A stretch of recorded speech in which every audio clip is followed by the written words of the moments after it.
Coming up on this week's edition of Wildcat Weekly, the exchange students, boys soccer, and Superstitions. All this and more coming up next.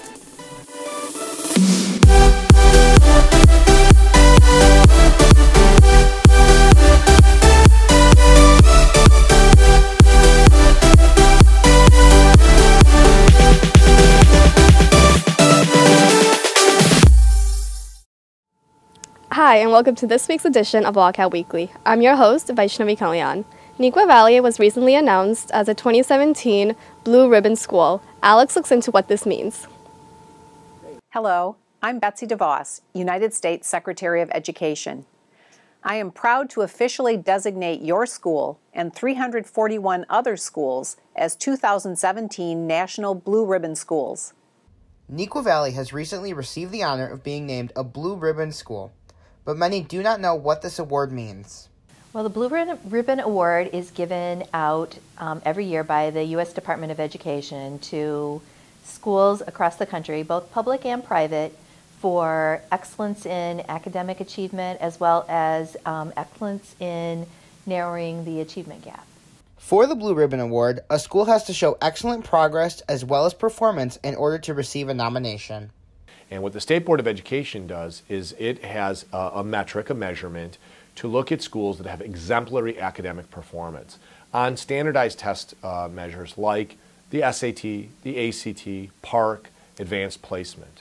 When they identify those schools, they only have a small number of nominations they can make. So they have to use their 16 nominations wisely, and we were lucky enough to be one of those nominations. The award is not won by a specific group of people, but the school as a whole. I think it means that it reflects all of the things that we ultimately say about our school. I oftentimes say at public gatherings we have the best staff, best teachers, counselors, social workers, custodians in the country. And it really reflects that that's true, because we are in a group of 342 schools that have been deemed the best in the United States. Congratulations, Neuqua, on winning this coveted award. And for Wildcat Weekly, I'm Alex Farnes. Neuqua has been fortunate to be hosting students from Slovakia. Maddie and Tyler find out more. Last week, 35 students and 2 adults came to Naperville from Nitra, Slovakia through an exchange program to experience what life is like for the average American teenager and to create a stronger bond with our sister city. So this is our 25th year, I didn't know that, our 25th year that we have this relationship established. And so what's happening is that this is kind of like a celebration of that. Hosting the Slovak students helps strengthen the bond between the two cities, but also points out the differences we have as two very unique countries. You know, and I think that students who decide that they would like to go and to travel somewhere internationally, they're making the cognizant decision to say, I want to experience a new culture. I think when we do that, we're really putting ourselves in a position to learn. Although there are many differences between American and Slovak culture, these differences help everyone grow and gain a global perspective. We have euro, you have dollars, and you have miles, we have kilometers, many differences. Learning about differences in culture can bring people together. We hope all the Nitra students are having a great time in America. And for Wildcat Weekly, along with Tyler Orlow, I'm Maddie Rambasoon. With the boys soccer team gearing up for regionals, Claire and Carly get an insight on how they're preparing.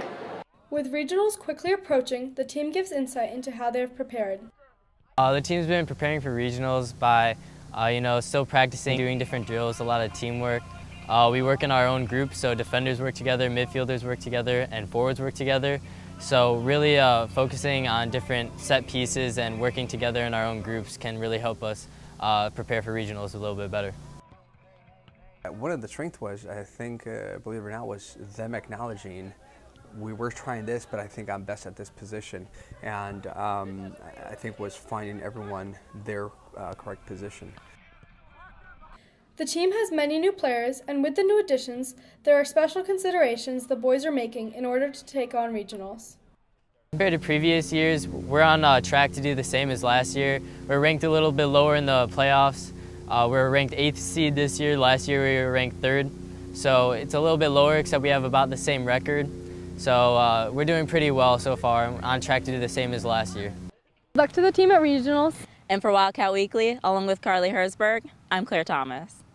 With the new spin on advisory this year, Harrison looks into how Coed Advisory affects freshmen. Coed Advisory is a new addition this year, adding mixed genders to the equation. The effects on freshmen are super beneficial, but also proposes some conflict. I feel like it's just like a regular classroom setting that you have for like your normal everyday classes like math and history and stuff. And one of the things we said was every other class is co-ed. So like we actually think it probably affects them in positive ways, probably by making advisory that much more like a regular class. So we've been really encouraged so far.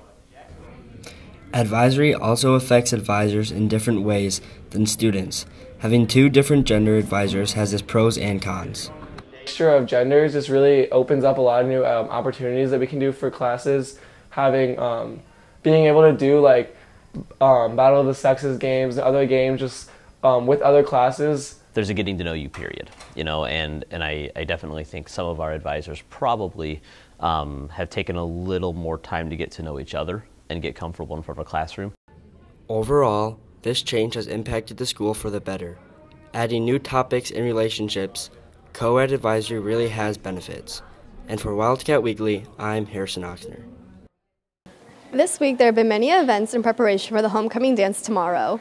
Emily looks into the history of celebrating homecoming at Neuqua. Neuqua Valley was established many years after homecoming was commonplace in every school in the United States. Due to this, the first homecoming was not like the ones we hold today. The very first homecoming we actually called Fall Fest, because there were no students to come home necessarily.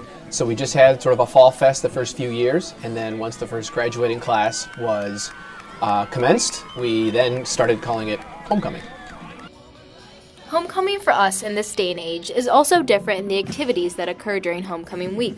We did a lot of theme-specific activities, like we did a Wild West theme in 2005. We had an electronic bull, remote control, things students could ride. So they paid like $1 and something very simple. We collected money for charity, and they could do that. We did cardboard boat races one year. We did like an island theme, and that was just something simple out on Lake Briquette, which is out back. And kids had duct tape and cardboard and made some boats, things like that. So we used to do some lunchtime activities and things like that, but we've just gotten too big to manage all of the different things that our school really would be interested in doing. It's tough for us as adults to just get a handle on all that. Wildcats, have a fun and safe homecoming on Saturday. And for Wildcat Weekly, I'm Emily Abushan. With the spooky season approaching, Grace looks into what superstitions these Wildcats believe in. Along with Friday the 13th being bad luck comes superstitions. I look into which superstitions students and staff believe. That if you step on a crack, you break your mother's back. Seeing a black cat on Friday the 13th. Never leave a hat on a bed. I toss salt over my shoulder for good luck. Always put C as an answer on a test. I have to routinely check my cell phone for my alarm clock before I go to sleep, and I have to check it about 5 times before I actually go to sleep to make sure it's on. I need to eat a bowl of Lucky Charms every morning to have a good day at school. Friday the 13th is very unlucky. You mean the Chinese one? Because the Chinese people, we don't like the 4. We don't like the 10. Because 4 means dead, The 10 means dead. Opening an umbrella inside. For a good day at school, Gonzo has to be wearing a scarf. My phone timer has to be on 5:37. I knock on wood so I don't jinx myself. My superstition would probably be breaking a mirror and then getting bad luck for 7 years. Have a wonderful Spooktober, Wildcats. And for Wildcat Weekly, I'm Grace Oxner. Thanks for watching this week's edition of Wildcat Weekly. Have a good weekend and great homecoming, Wildcats.